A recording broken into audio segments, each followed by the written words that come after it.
బుటెలో breaking చూస్తున్నాం. రాష్ట్రంలోని శాంతి భద్రతలపై focus పెట్టింది సర్కార్. పాకిస్తాన్ ఉగ్ర స్థావరాలపై భారత్ వైమానిక దాడులతో నెలకొన్న ఉద్రిక్త పరిస్థితులపై CM Revanth Reddy deputy CM బట్టి విక్రమార్క సమీక్ష నిర్వహించారు. ఇక అందుబాటులో ఉన్న మంత్రులతో సమావేశం నిర్వహించాలని డిప్యూటీ సీఎంను ఆదేశించారు సీఎం రేవంత్ రెడ్డి. రాష్ట్రంలోని భద్రతా విపత్తు సమయంలో తీసుకోవాల్సిన చర్యలపై చర్చించామని అన్నారు. కార్యక్రమంలో డీజీపీ జితేందర్, సిఎస్ రామకృష్ణరావు, ఇతర ఉన్నతాధికారులు పాల్గొన్నారు.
ఇక రాష్ట్రంలోని శాంతి భద్రతపై ఫోకస్ పెట్టింది సర్కార్. పాకిస్తాన్ ఉగ్ర స్థావరాలపై భారత వైమానిక దాడులతో నెలకొన్న ఉద్రిక్త పరిస్థితులపై CM Revanth Reddy deputy CM బట్టి విక్రమార్క సమీక్ష నిర్వహించారు.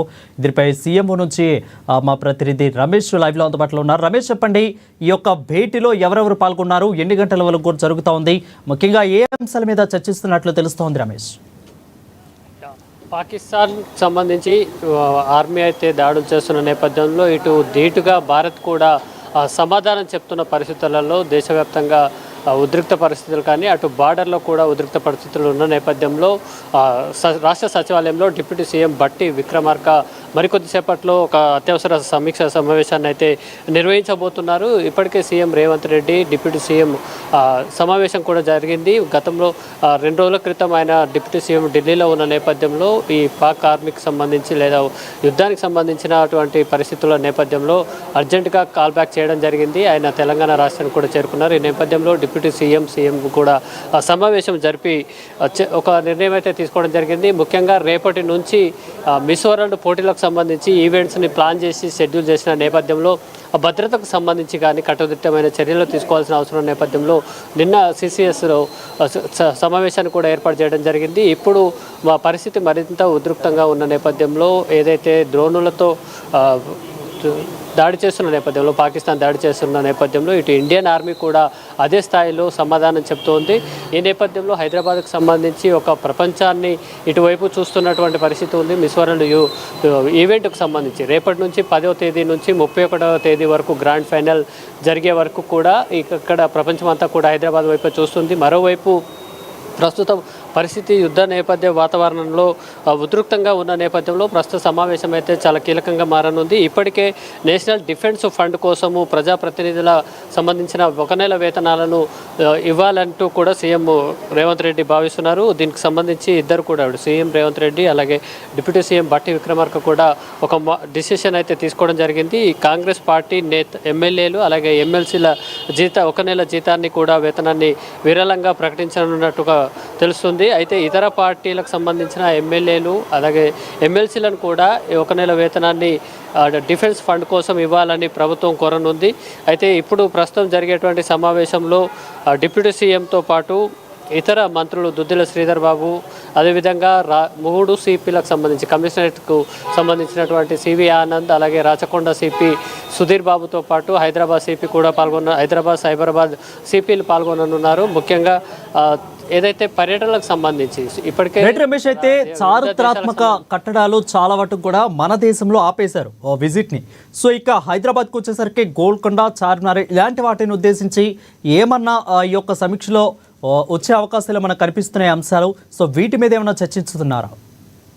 ఖచ్చితంగా ప్రధానంగా ఏదైతే ఈవెంట్ ఉందో మిస్ వరల్డ్ ఈవెంట్కు సంబంధించి ఇప్పటికే సుమారు 100కు పైగా దేశాల ఈవెంట్లో పాల్గొన్నటువంటి కంటెస్ట్లు, వారికి సంబంధించినటువంటి దేశాలకు సంబంధించిన ప్రతినిధులు, వాళ్ళ టీం కూడా హైదరాబాద్కు చేరుకున్నారు. ఈ నేపథ్యంలో మరికొంతమంది ఈరోజు కూడా చేరుకుంటున్నారు, ఇంకా వస్తారు. రేపటి నుంచి వారికి సంబంధించినటువంటి షెడ్యూల్ని అయితే ప్రభుత్వం విడుదల చేసిన నేపథ్యంలో ఇటు జిల్లాలకు సంబంధించి కానీ యాదాద్రి భువనగిరి జిల్లా, అదేవిధంగా వరంగల్కి సంబంధించి మహబూబ్ నగర్, హైదరాబాద్తో పాటు ఏఐజీకి సంబంధించినటువంటి హెల్త్ సేఫ్టీకి సంబంధించినటువంటి అనేక షెడ్యూల్ కూడా ఉన్న నేపథ్యంలో వీరంతా కూడా రాష్ట్ర వ్యాప్తంగా పర్యటించే అవకాశం ఉంది.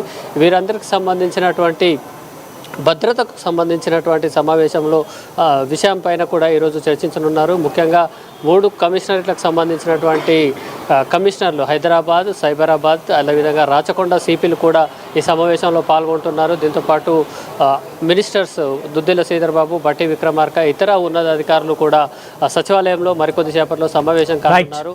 ఈ సమావేశంలో రమేష్ అయితే భద్రత గురించి హైదరాబాద్ మినీ వరల్డ్గా ఉన్న ఈ యొక్క హైదరాబాద్లో భద్రత ఏ విధంగా ఉండబోతుంది, ఆ భద్రత గురించి మన సమీక్షలో వచ్చే అవకాశాలు ఏమైనా కనిపిస్తున్నాయి? ఎందుకంటే కూడా మోస్ట్ పాపులర్ ప్లేస్, ఎక్కువ మంది జనసంద్రం ఉన్న ప్రాంతం హైదరాబాద్ కాబట్టి సో హైదరాబాద్ను ఉద్దేశించి భద్రత ఏ విధంగా ఉంది? ఆల్రెడీ మాక్ డ్రిల్ కూడా అయిపోయింది. ఒక పక్క యుద్ధం స్టార్ట్ అయింది. పాకిస్తాన్ స్థావరాల మీద, ఇటు భారత్ మీద పాకిస్తాన్ యుద్ధం చేస్తుంది. సో హైదరాబాద్ యొక్క భద్రత మీద ఏమన్నా ఈ యొక్క సమీక్షలో ఉంచే అవకాశాలు ఏమన్నా కనిపిస్తున్నాయా?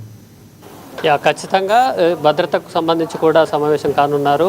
ఎందుకంటే ఒక ప్రపంచ స్థాయి ఈవెంట్ని ఇక్కడ మనం తొలిసారిగా నిర్వహించబోతున్నాం. ఇప్పటికే రేవంత్ రెడ్డి కూడా ఈ విషయంపై చాలా కాన్సన్ట్రేటెడ్గా, సీరియస్గా ఉన్నట్టుగా ఉంది. ముఖ్యంగా ప్రపంచ స్థాయి దృష్టి హైదరాబాద్, తెలంగాణ వైపే అంటూ కూడా ఒక స్లోగన్ని పెట్టుకొని దాని మీదనే పనిచేస్తున్నటువంటి పరిస్థితి ఉంది.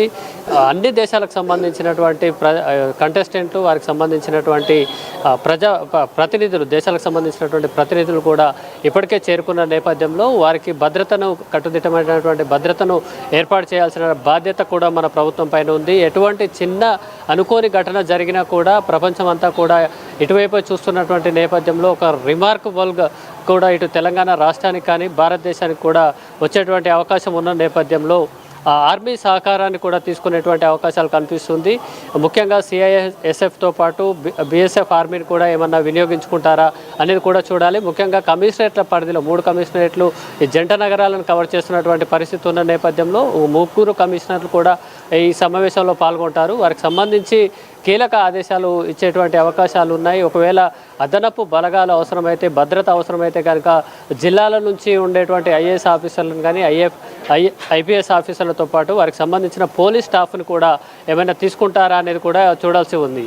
వరుణ్, రైట్. భద్రత దృష్ట్యా యొక్క లింగంపల్లిలోని బీల్ టౌన్షిప్ గేట్లు మూసివేస్తున్నట్లు కూడా తెలుస్తోంది. సో దీని యొక్క గురించి ఏమైనా తెలుస్తోందా హరీష్? మాక్ డ్రిల్స్ అనేది నిన్న నిర్వహించడం జరిగింది. అయితే ఈ స్పెషల్గా అంటే వివిధ దేశాలకు సంబంధించినటువంటి కంటెస్టెంట్లు, వారికి సంబంధించినటువంటి స్టాఫ్ ఉంటుంది, అట్లాగే వివిధ దేశాలకు సంబంధించినటువంటి అంబాసిడర్స్ ఉంటారు.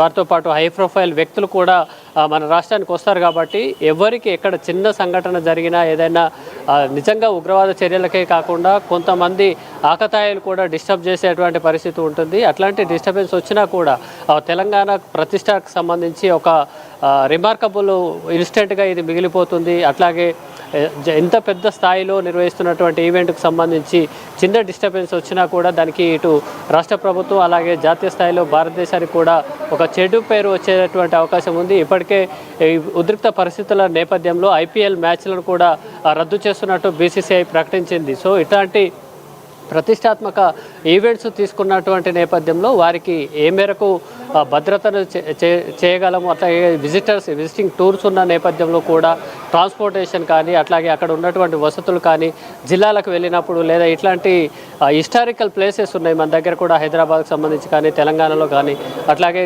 కల్చరల్కి సంబంధించినటువంటి, హెరిటేజ్కి సంబంధించినటువంటి అనేక అంశాలు మన రాష్ట్రంలో ఉన్నాయి. సిటీతో పాటు జిల్లాలలో కూడా మనకు హిస్టారికల్ ప్లేసెస్ ఉన్నాయి. చాలా ప్రాముఖ్యత కలిగినటువంటివి కానీ, హిస్టారికల్ సంబంధించినటువంటివి అనేక విషయాలు ఉన్నాయి. నిర్మాణాలు కానీ, ఇట్లాగే కొంత చరిత్ర కలిగినటువంటి నిర్మాణాలకు సంబంధించి కానీ ప్లేసెస్ కానీ ఉన్న నేపథ్యంలో వీటన్నిటి కూడా ప్రపంచం ముందు ఉండాల్సినటువంటి చెప్పేందుకు కూడా టూర్ షెడ్యూల్ చేసిన నేపథ్యంలో వారికి కట్టుదిట్టమైన భద్రతా ఏర్పాట్లపై కూడా ఈ సమీక్షలో డిస్కస్ చేసేటువంటి అవకాశం ఉంది వారు. అయితే ఎంఐజీ, అదేవిధంగా హెచ్ఐజీ, అదేవిధంగా ఎల్ఐజీ, ఇలాంటి ఇంకొకటి సిఏఎస్ఎఫ్, ఇలాంటి అన్నీ కూడా కొద్ది రోజుల పాటు కూడా మెయిన్ ఎమర్జెన్సీ సర్వీసులకు మాత్రమే ఇచ్చారు. తర్వాత అనుమతులకు కూడా ఉదయం 8:30 నుంచి 10:30, ఆ తర్వాత మళ్ళీ 5:30 నుంచి ఇలా కొంత సమయాన్ని అయితే కేటాయించడం జరిగింది. సో వీటి యొక్క భద్రత విషయంలో ఎలాంటి జాగ్రత్తలు తీసుకోబోతున్నారు? ఈ సమీక్షలో వచ్చే అవకాశాలు ఏమైనా కనిపిస్తున్నాయా? ఇది నేషనల్ ఎమర్జెన్సీకి సంబంధించిన అంశం కాబట్టి సెంట్రల్ గవర్నమెంట్కి సంబంధించి అట్లాగే ఆర్మీ బేస్ క్యాంపులకు మాత్రం ప్రస్తుతం సెంట్రల్ గవర్నమెంట్ డైరెక్షన్స్ నేపథ్యంలో డిఫెన్స్ మినిస్ట్రీ ఆదేశాల మేరకు సిటీలో ఉన్నటువంటి కంటోన్మెంట్కి కానీ అట్లాగే ఆర్మీ ఏరియాస్ ఎక్కడెక్కడైతే ఉన్నాయో వాటికి సంబంధించి రిస్ట్రిక్షన్ అయితే అమలు చేస్తున్నటువంటి పరిస్థితి ఉంది. సెంట్రల్ గవర్నమెంట్తో పాటు స్టేట్ గవర్నమెంట్కి సంబంధించినటువంటి అంశాలు ఏదైతే సాధారణ ప్రజలు కానీ అట్లాగే historical places, Secunderabad places, railway station కానీ అట్లాగే చార్మినార్ కానీ మిగతా హిస్టారికల్ ప్లేసెస్ అయితే ఏమైనా ఉన్నాయో వాటన్నిటికీ కూడా భద్రతను ఏర్పాటు చేస్తున్నారు. ఇప్పటికే కేంద్ర ప్రభుత్వం సమన్వయంతో కూడా సిబ్బందిని కూడా ఆర్మీకి సిబ్బందిని కూడా కేటాయించినటువంటి పరిస్థితి ఉంది. ఒకవేళ అవసరం అనుకుంటే మరింత ఆర్మీకి సంబంధించినటువంటి ఇతర బలగాలకు సంబంధించినటువంటి స్టాఫ్ను కూడా తీసుకునేటువంటి అవకాశం ఉంది. వరుణ్, ఎమర్జెన్సీ విషయానికి వచ్చేసరికి ప్రయాణాల విషయంలో కానీ, అదేవిధంగా ఎమర్జెన్సీ మందుల విషయంలో కానీ ఇలాంటి వాటిల్లో ఏమన్నా జాగ్రత్తలు, అదేవిధంగా ఆంక్షలు విధించే అవకాశాలు ఏమైనా కనిపిస్తున్నాయి? ఎందుకంటే ఇందాక మనం చెప్పుకున్నట్టు మినీ వరల్డ్ హైదరాబాద్ కాబట్టి ఎక్కువ ప్రయాణికులు ఉన్న ప్రాంతం కాబట్టి, సో జనశ్రవంతిలో ప్రయాణికులు ప్రయాణిస్తూ ఉంటారు కాబట్టి వాళ్ళ విషయంలో, ప్రయాణాల విషయంలో ఆంక్షలు ఏమన్నా విధించే అవకాశాలు ఉన్నాయా? అదేవిధంగా అత్యవసర సమయాల్లో మందుల విషయంలో కానీ ఏమన్నా ఆంక్షలు ఏమన్నా వస్తున్నట్లు ఏమన్నా తెలుస్తూ ఉందా? ఖచ్చితంగా ఎమర్జెన్సీ సర్వీసులకు సంబంధించి అటు సెంట్రల్ గవర్నమెంట్తో పాటు స్టేట్ గవర్నమెంట్ కూడా ఒక డైరెక్షన్స్ అయితే ఇవ్వడం జరిగింది. పోలీస్ కానీ, ఆర్మీ కానీ, అట్లాగే మెడికల్ సంబంధించినటువంటి కానీ, మెడిసిన్స్ సంబంధించిన కానీ, అంబులెన్స్ సర్వీసెస్ కానీ, ఫైర్కి సంబంధించినటువంటి డిపార్ట్మెంట్లు ఏవైతే ఉన్నాయో, ఎమర్జెన్సీ సర్వీసుల కిందికి ఏవైతే వస్తుంటాయో ఆ డిపార్ట్మెంట్లకు సంబంధించినటువంటి ఎవరికి కూడా అన్ని సెలవులు కూడా రద్దు చేసినటువంటి పరిస్థితి ఉంది. అలాగే రాష్ట్ర క్యాబినెట్కి సంబంధించి, మంత్రులకు సంబంధించి కూడా విదేశీ షెడ్యూల్స్ ఉంటే కనుక క్యాన్సిల్ చేసుకోవాలని కూడా ఇప్పటికే సూచించడం జరిగింది. వారి షెడ్యూల్లను కూడా క్యాన్సిల్ చేసుకున్నటువంటి పరిస్థితి ఉంది. ఇంటర్ స్టేట్ షెడ్యూల్స్ కూడా క్యాన్సిల్ చేసుకున్నారు. ముఖ్యంగా వీటికి సంబంధించి ఎమర్జెన్సీ సర్వీసులకు ఎక్కడ లీవ్ ఇవ్వట్లేం లేదు. ఎందుకంటే ఈ పరిస్థితి ఎప్పుడైనా ఏ క్షణంలోనైనా ఏదైనా ఘటన జరిగేటువంటి అవకాశం ఉన్నట్టుగా కూడా తెలుస్తుంది. ఆపరేషన్ సింధూర్ ఆపరేషన్ కూడా ఇంకా కొనసాగుతున్నటువంటి పరిస్థితి ఉంది. ముఖ్యంగా లాహోర్, పెషావర్, ఇస్లామాబాద్ ఇట్లాంటి ప్రధాన టౌన్లని తీసుకోవడాన్ని టార్గెటెడ్గా ఇండియా దాడులు కూడా చేస్తుంది. ముఖ్యంగా రావుల్పిండి ఆర్మీ క్యాంప్ ఏదైతే ఉంటుందో, ఆర్మీ బేస్ ఏదైతే ఉందో, బేస్ ఆఫీస్, ఆర్మీ ఆఫీస్ మీదనే దాడి చేసినటువంటి పరిస్థితి ఉంది. సో నేరుగా ఆర్మీ ఆఫీస్ మీదనే దాడి చేసిన నేపథ్యంలో పాకిస్తాన్ కూడా స్పందించేటువంటి అవకాశం ఉంటుంది. కాబట్టి ఎక్కడ ఒక చిన్న ఘటన జరగకుండా, ఎమర్జెన్సీ సర్వీసులకు ఎలాంటి ఇబ్బంది కలగకుండా చర్యలు తీసుకోవడం జరుగుతుంది. ఇప్పటికే 3 కమిషనరేట్లకు సంబంధించినటువంటి పోలీసు సిబ్బందికి ఆదేశాలు ప్రభుత్వం ఇప్పటికే జారీ చేసింది.